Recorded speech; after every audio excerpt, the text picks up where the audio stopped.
E uma família, o que tem que fazer para estar no altar do Senhor? O Senhor em primeiro lugar.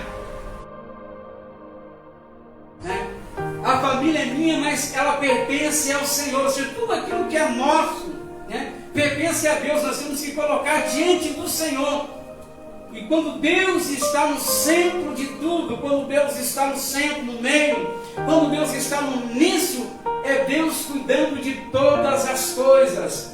Qual é a segunda coisa que uma família tem que fazer para estar no altar de Deus? A segunda coisa que uma família tem que fazer para estar no altar de Deus é a obediência. É o que Deus exige de nós, que nós devemos obedecer ao Senhor, ser fiel a Ele em tudo quanto nós formos fazer. Então, nós vamos gozar de tudo quanto Deus tem preparado para a nossa vida. É obedecer o Senhor. A Bíblia é clara em dizer que obedecer é melhor do que o sacrificar. Então, às vezes nós nos sacrificamos, mas não obedecemos. Mas quando nós obedecemos, então as coisas começam a funcionar e começam a dar certo. Nós começamos a ver tantas pessoas nos dias que nós estamos vivenciando, vivendo sobre a face da terra, pessoas que desobedecem ao Senhor, as suas leis, aquilo que Deus ordena, aquilo que Deus determina, e aí eles começam a questionar por que as coisas não dão certo, por que as coisas não se encaixam, por que as bênçãos não vêm, porque estão fora da vontade do Senhor e não estão obedecendo a Ele. Nós vemos no livro de Deuteronômio, capítulo 28, ali fala sobre as bênçãos e sobre as maldições. Nós vamos ver que fala acerca de bênçãos, o Senhor vai te abençoar na cidade, no campo, o teu ser, tudo quanto você for, Deus vai te abençoar. Mas o que Ele exige para que essas bênçãos venham alcançar o seu povo? É a obediência, Porque a desobediência, Ele diz que a desobediência, ela traz o quê? A maldição. Então Ele diz, olha, tudo quanto vocês forem fazer, se vocês estiverem na obediência, eu vou abençoar vocês no campo, na cidade, no seu, tudo quanto vocês colocarem as mãos para fazer, serão o quê? Abençoada. Através de obedecer ao Senhor.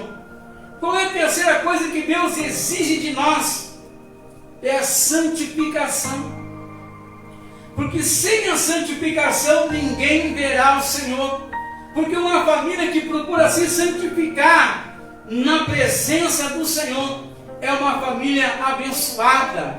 Nós vemos que quando Josué estava conduzindo o povo para tomar posse da terra que Deus havia prometido ainda no tempo de Moisés, mas pela desobediência, muitos acabaram tombando no deserto e não chegaram a alcançar a promessa que Deus havia determinado por desobedecer ao Senhor.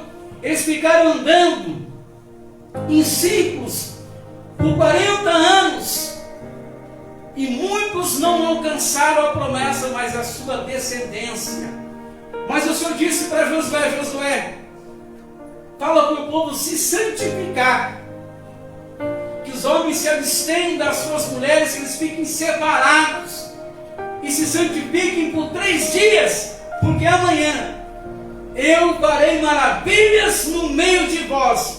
Então, quando nós nos santificamos em comum acordo, é sinal que Deus vai fazer maravilha em nosso meio, em prol da nossa vida, porque através de nós nos santificarmos ao Senhor.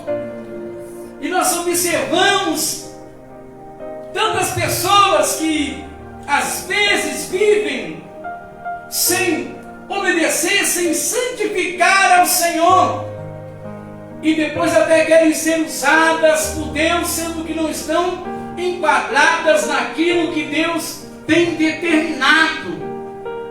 Isso não é avivamento, isso não é Deus agindo, isso é emoção, é coisa carnal. Porque quando Deus fala, ele fala verdadeiramente.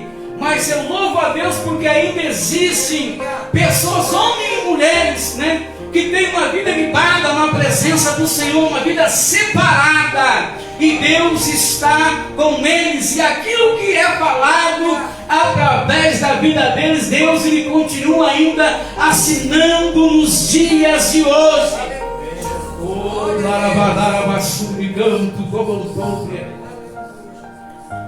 Então, sem a santificação, ninguém verá o Senhor. Se santificar significa separar-se, né, de certas coisas. Então, o Senhor quer que nós venhamos o que? Ser separados somente a Ele. Então, quando uma família decide se santificar ou se separar somente ao Senhor, é uma família a qual Deus vai fazer maravilhas no meio dela. Então nós vemos aqui no livro de Efésios, capítulo de número 5, a partir do versículo de número 22, vai dizer assim: mulheres, sujeite-se cada uma ao seu marido como ao Senhor. Pois o marido é o cabeça da mulher, como também Cristo é o cabeça da igreja, que é o seu corpo, do qual ele é o Salvador. 24 diz assim: assim como a igreja está sujeita a Cristo, também as mulheres estejam sujeitas em tudo aos seus maridos. Então Deus está falando aqui de um comum acordo. Ele não está dizendo que você vai ser um dominador, que você vai exigir, que você vai, não. Mas em tudo quanto for fazer, haverá um acordo, assim Deus vai abençoar. Eu fico vendo que às vezes quando o Senhor me chama para fazer algum propósito, de repente a gente, e o Senhor diz: olha, se separa por 3 dias, né? Vai para o monte, faça um propósito de 3 dias de Esther, né? A gente entra num acordo, de ó, Deus está me chamando para um propósito. E a minha esposa me abençoa, disse: não, vai, se Deus está chamando, aí a gente se prepara e vai para o propósito, e Deus ele honra a nossa vida. Mas uma certa vez eu cheguei em um lugar para orar, e o irmão falou assim: irmão, quero que se preste a tua barraca, porque eu vou fazer um propósito. Deus chamou para fazer um propósito. Eu digo: mano, você conversou com a tua esposa? Não, está tudo certinho. Aí depois eu conversei com a irmã. Ele falou: não, mano, ele falou que vai, pronto, né? Mas eu falei para ele que não era para ele, que era para ele ficar, e quando foi sem a bênção, ele ficou um dia, irmãos. Ficou um dia, aí foi cedo, quando chegou de noite, ele já voltou para casa, não cumpriu o propósito. Por quê? Porque ele não foi debaixo da bênção. Eles não entraram em comum acordo. Porque se ele tivesse conversado com elas, não vai, porque o Senhor vai ser contigo. Deus ia agraciar da graça a ele, e ele ia conseguir fazer o propósito. Mas ele foi por conta própria. Eu falei: irmão, melhor obedecer do que sacrificar.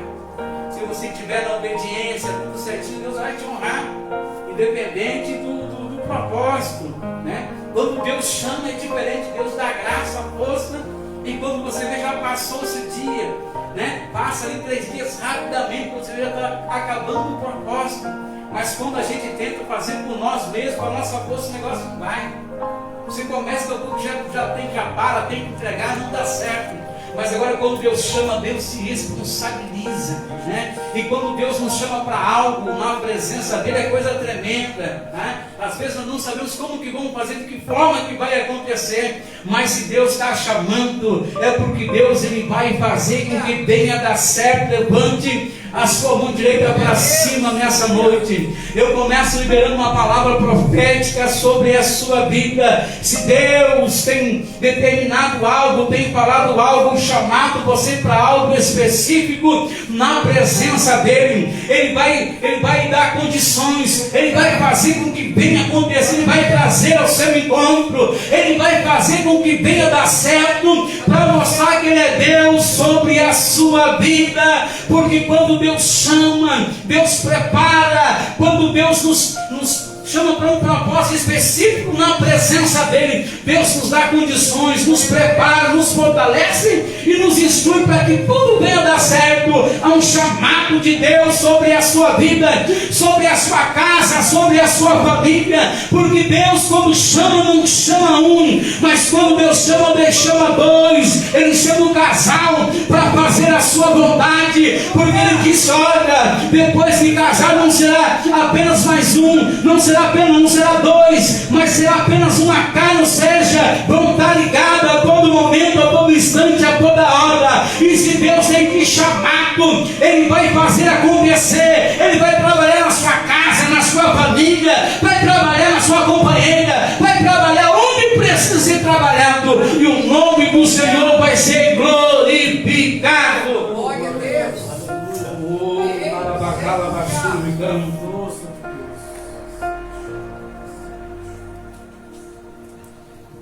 Mas Ele também vai dizer, o Senhor vai falar aqui através da voz, pois olha, maridos, ame cada um a sua mulher, assim como Cristo amou a igreja e entregou-se por ela, para santificá-la, tendo-a purificado pelo lavar da água mediante a palavra, para apresentá-la a si mesmo como igreja gloriosa, sem mancha, nem ruga ou coisa semelhante, mas santa e inculpável.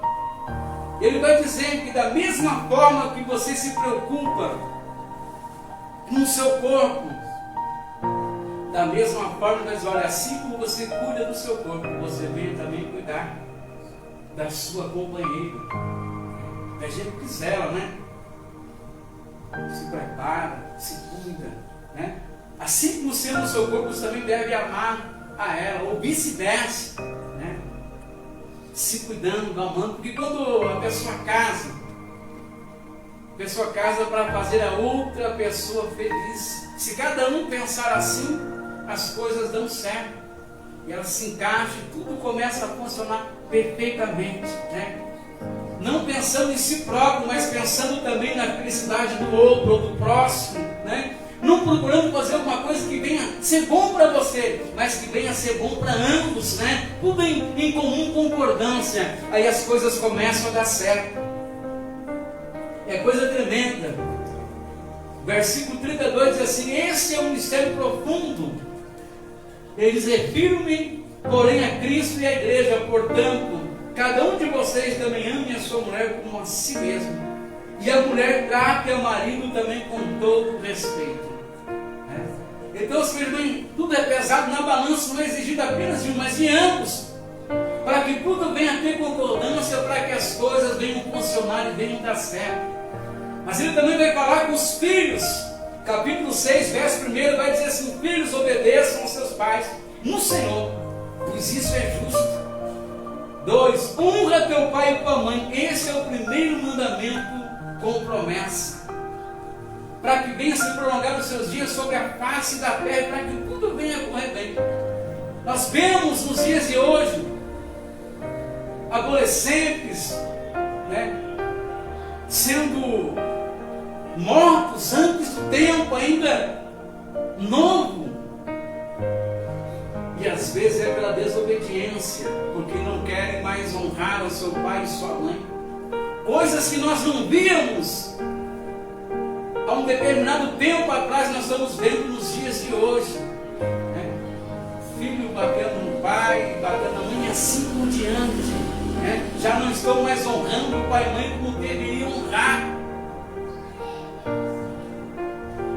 Nós vemos que as pessoas mais antigas, elas prezam pelo seu pai e pela sua mãe, né?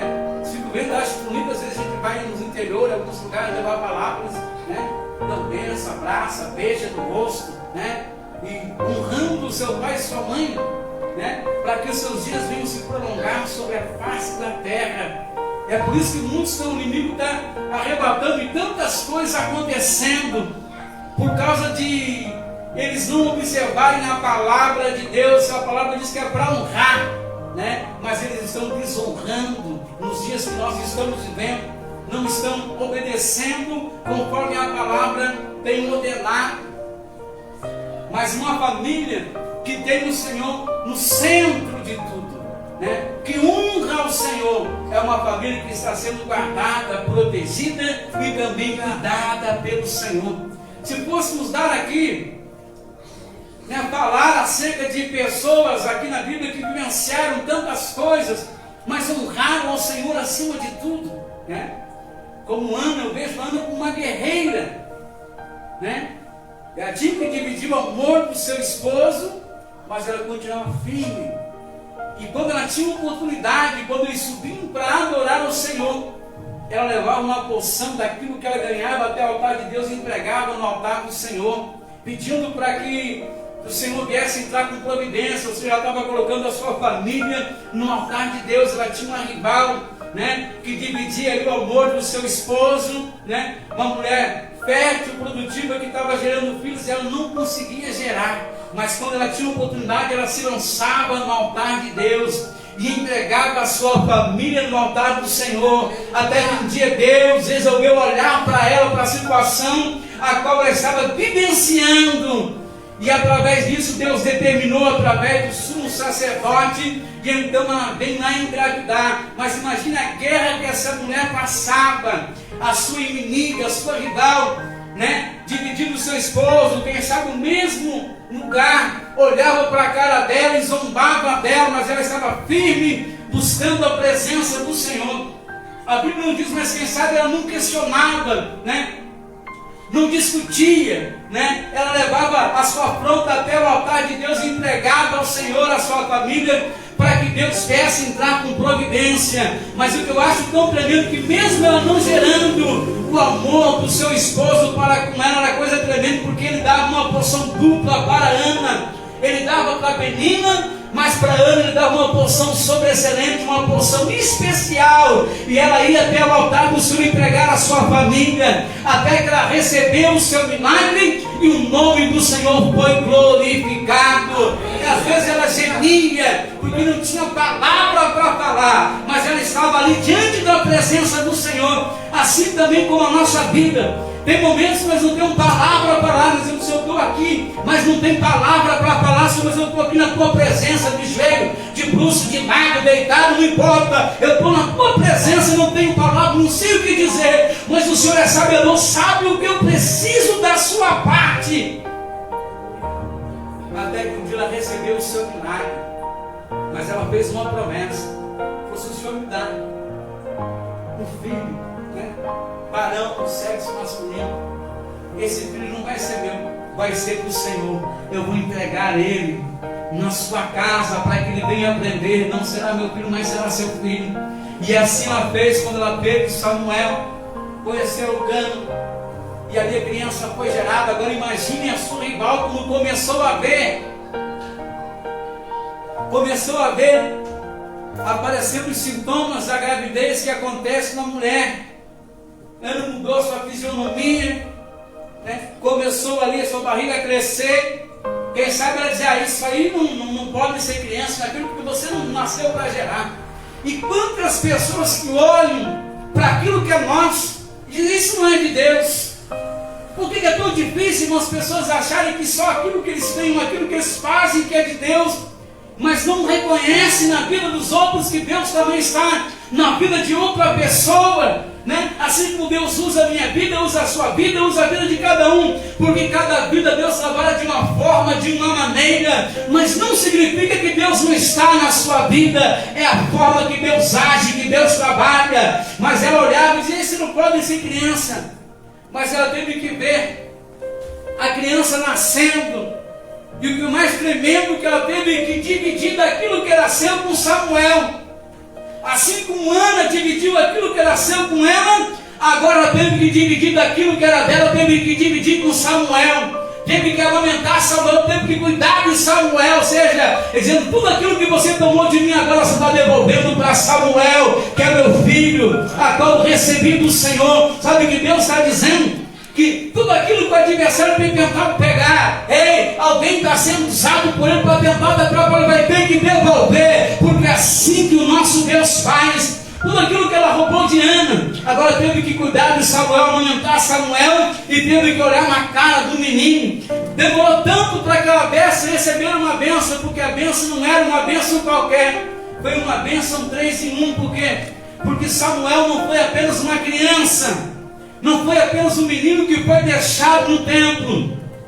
Samuel se tornou juiz, se tornou profeta e se tornou sacerdote. Penina teve muitos filhos, mas nenhum deles foi igual a Samuel, porque aquilo que Deus dá é diferente. Levante a sua mão direita para cima. Sabe o que Deus está dizendo? Quem sabe está demorando algo a acontecer na sua vida, é porque o que Deus está preparando para você é diferente. O que Deus está preparando para você não é uma bênção qualquer, mas é uma bênção 3 em 1. E o nome do Senhor vai ser glorificado. Oh, Nabadaraba, Calabantura, me canto, Codontória, Alabadaraia, canto, Codontória, Chulé, Calabandara, Séria.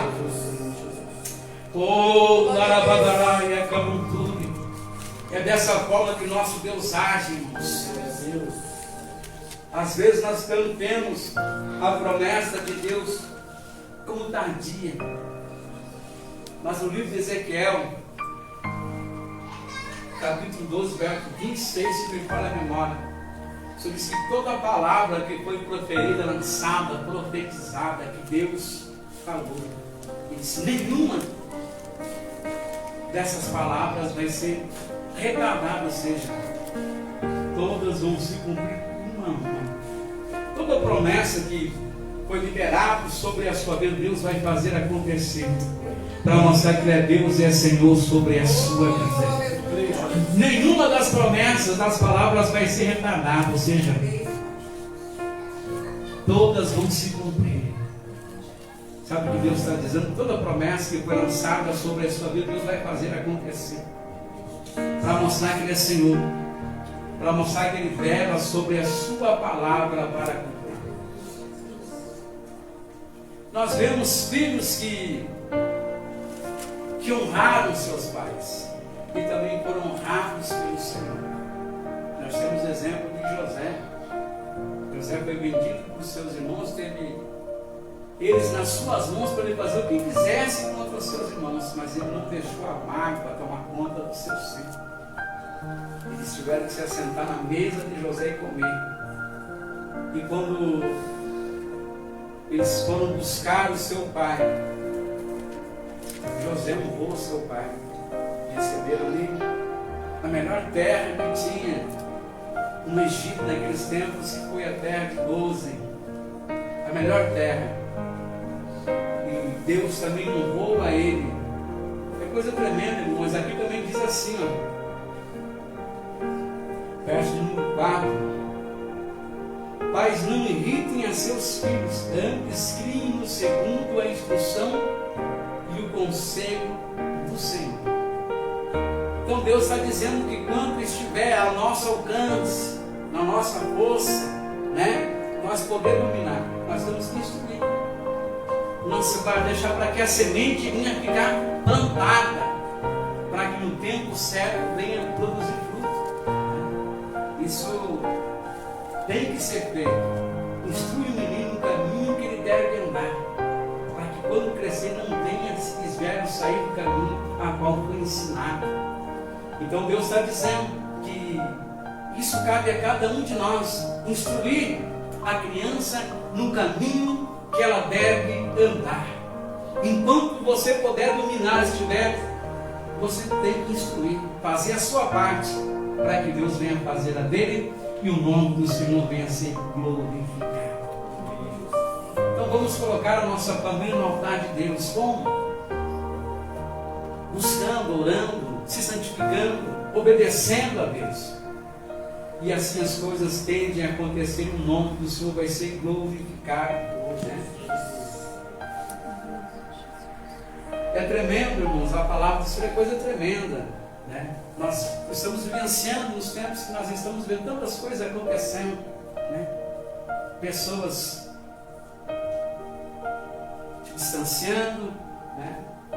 Há um tempo atrás teve um estudo que, por ano, aproximadamente cerca de 1.500 pastores deixavam de exercer a função por causa do estresse, por causa da incompreensão, né, das guerras travadas, porque quando você está na frente de um povo, você está cuidando daquele povo e você está comprando a guerra que cada uma das pessoas está passando, está se colocando na frente daquela guerra.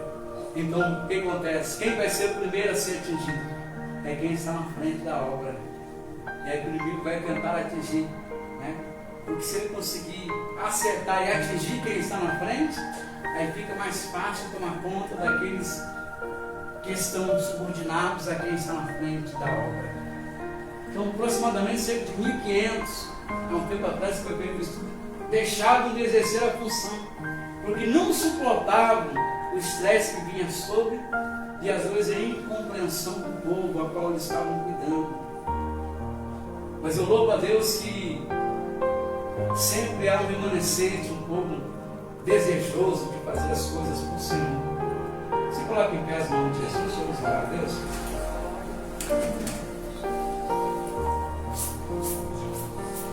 Nosso Deus é bom, né? Deus tem cuidado das nossas vidas e Ele vai continuar cuidando, né? Vai continuar cuidando da sua família, vai continuar cuidando da sua casa. Às vezes as coisas para nós parece que saíram de controle, mas não saíram do controle de Deus. Fica tranquilo, Deus continua dentro da embarcação. Quem sabe a onda tem se levantado, o vento está soprando, mas Deus está no controle. Basta apenas uma palavra, dizer quieta, te acalma, que assim acontece. Ou na calabouça e a cedra, vamos orar. Senhor, meu Deus, meu Pai, Deus maravilhoso e santo, em nome do Teu Filho, nosso Senhor Jesus Cristo, Pai, nós te louvamos, Senhor, pelos Teus servos, Papai, pelas Tuas filhas que estão aqui, Senhor, nessa noite. Que o Senhor venha abençoar, Papai, cada lar aqui representado, que o Senhor venha ir de encontro, Senhor, meu Deus, nessa noite. Vai de encontro, Senhor, a cada lar aqui representado. Entra, Papai, com providência. Entra, Senhor, meu Deus, com milagre. Entra com vitória. Entra com mudança, Senhor. Quebra, Senhor, o gelo, o grilhão. Quebra, Senhor, a corrente, Senhor, meu Deus, nessa noite. E que o Teu nome venha a ser glorificado sobre cada lar. Porque nós estamos aqui colocando, Senhor, a nossa família no Teu altar, ó Pai. No menor lugar que eles podiam estar no Teu altar, Papai querido amado. Então vem de encontro a cada petição, a cada clamor, a cada causa apresentada nesses dias, Senhor. Vem entrar com milagre, com providência, com fortalecimento. É no nome do nosso Senhor Jesus Cristo que nós oramos. Alegra corações aqui, meu Deus, nessa noite, que entraram, quem sabe, com o coração entristecido, com o coração apertado, angustiado, em nome do nosso Senhor Jesus Cristo de Nazaré. Concede a vitória, o milagre, mostra que o Senhor é Deus, ó Pai, e que o Senhor está no controle da embarcação, Papai querido amado, em nome do nosso Senhor Jesus Cristo, porque onde Jesus passa, Ele passa para acontecer milagre. Quando Jesus chegou em Gadara, havia uma família desesperada por causa de um filho que estava longe do lar, porque estava possesso. Mas quando Jesus chegou, houve libertação e alegria entrou novamente dentro daquela família. Então, em nome do nosso Senhor Jesus Cristo, Pai, que cada família, Senhor, venha a ser impactada nessa noite, que cada família venha a ser alcançada, Papai querido amado. Entra, Senhor, agora aonde nós não conseguimos entrar, e faz o que nós não conseguimos fazer, ó Pai, porque assim como Jesus aonde passava, o milagre acontecia, Pai. Que o Teu milagre venha acontecer em cada lar, em cada família, e que o Teu nome venha a ser glorificado. Oh, aleluia. Levante a tua mão para cima. Eu vejo o Senhor te visitando nessa noite, e eu vejo o Senhor te fortalecendo, e o Senhor te dando graça em algumas situações, e o Senhor te dando vitória. Ele diz que Ele te contempla, Ele te sonda, Ele te vê. Há um propósito específico do Senhor para com a sua vida. Oh, naquela pobre a sempre canto como um pobre a sempre. Deus está trazendo um tempo de vitória. Deus está trazendo um tempo de alegria, diz é tempo de firmar as estacas, é tempo de firmar raízes, para que comece a gerar fruto, assim diz o Senhor. Alabacala, basura de campo, cobotobre a serra. Varão aqui, ó. Deus está te visitando hoje, meu irmão. Amém? O Senhor está te fortalecendo, está trazendo alegria sobre a sua alma, sobre o seu coração. Eu vi um bombardeio, eu via muitas setas que vinham ao seu encontro para tentar te atingir, mas eu vi o Senhor te guardando como escudo, te protegendo, e essas setas caindo por terra. Alabacala, vassoura e canto, cobotobre a sépia, ou na calapobre a suracala bandanátria. Eu vejo o adversário tentando zombar de você, através de palavras, de gesto e através de atitude, mas eu vejo Deus te fortalecendo, diz: fica firme, nem para um lado nem para o outro, mas firme para o alvo, a qual Deus tem traçado para a sua vida, e tu verás o agir do Senhor, no trabalhar de Deus, e o nome do Senhor sendo glorificado na sua casa. Alabacala, chorarátria. Eu vejo o aniversário batendo em retirada aqui nessa noite, porque o Senhor está visitando lá na Calapão e a Sépia. Alabacala, vassoura e canto, cobrondão e a Sépia guarda, e tu verás o agir do Senhor, e o nome do Senhor sendo exaltado na Calapão e a Sépia sobre a sua vida. Oh, na palavra séria de canto, cobrondão e a Sépia. Oh, na Calapão e a sua Calapão. Eu vejo o pastor mover grande do Senhor. Tem momentos que a gente parece que nada está acontecendo, parece que não tem mudança, né? Mas eu vejo Deus agindo, tá? E esse propósito o Senhor colocou no seu coração, tá? Vai ter resultado, você vai